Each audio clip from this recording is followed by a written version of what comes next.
In this tutorial I'm going to talk about the Sonar sensor, this one here. It's a HC SR04 Sonar sensor. And basically the way it works is it sends out a 40 kilohertz sound wave and actually 8 pulses. Those pulses hit an object and reflect, and then that reflection gets picked up by the sonar sensor, and the time that it takes between it sending a sonar signal and it receiving a sonar signal is obviously directly proportional to the distance of the object, and we can easily then use that measurement in our pickaxe program. So now the sensor is connected to pin C0,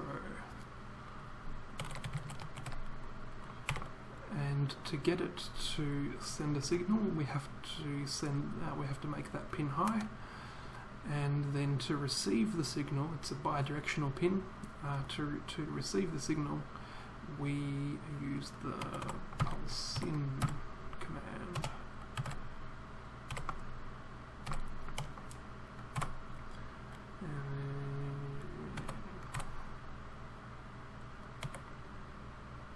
So pulse in on C0, one means that it's looking for a high going edge.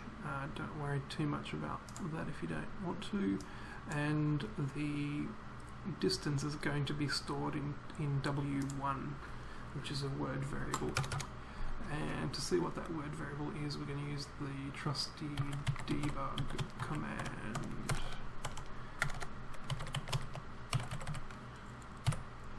Hit F5 to download.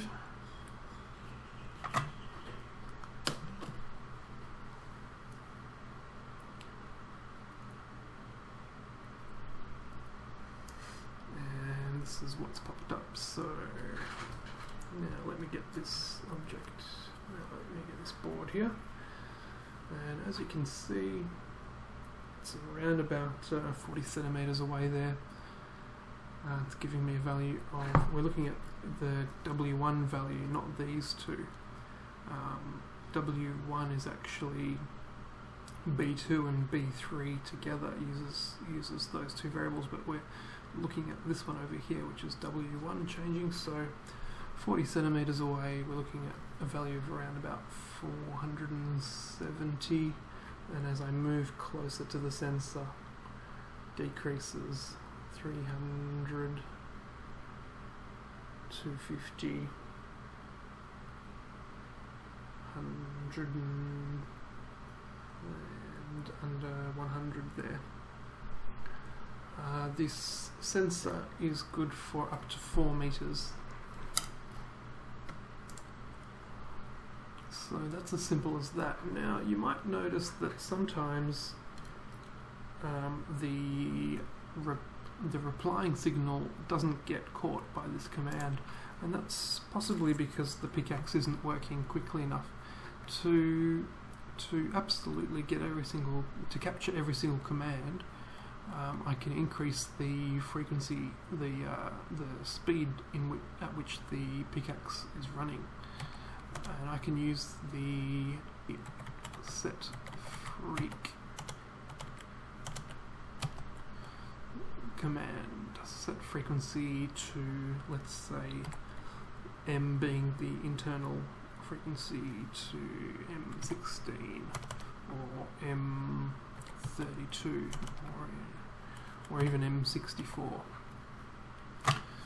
To have a look at how all of that works, don't forget you can always go to help, basic commands, and let's have a look at the set freq command. Here we go.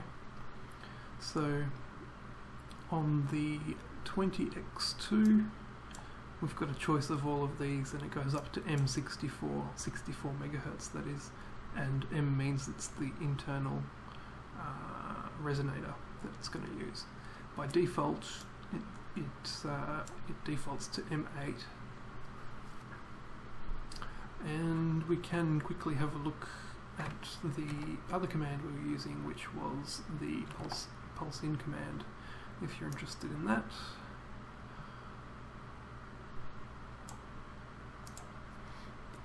That's the one we were using. So pulse in, pin number, state. State is a variable constant, 0 or 1, which specifies which edge must occur before beginning the measurement in 10 microsecond units. And then word variable. So simple as that.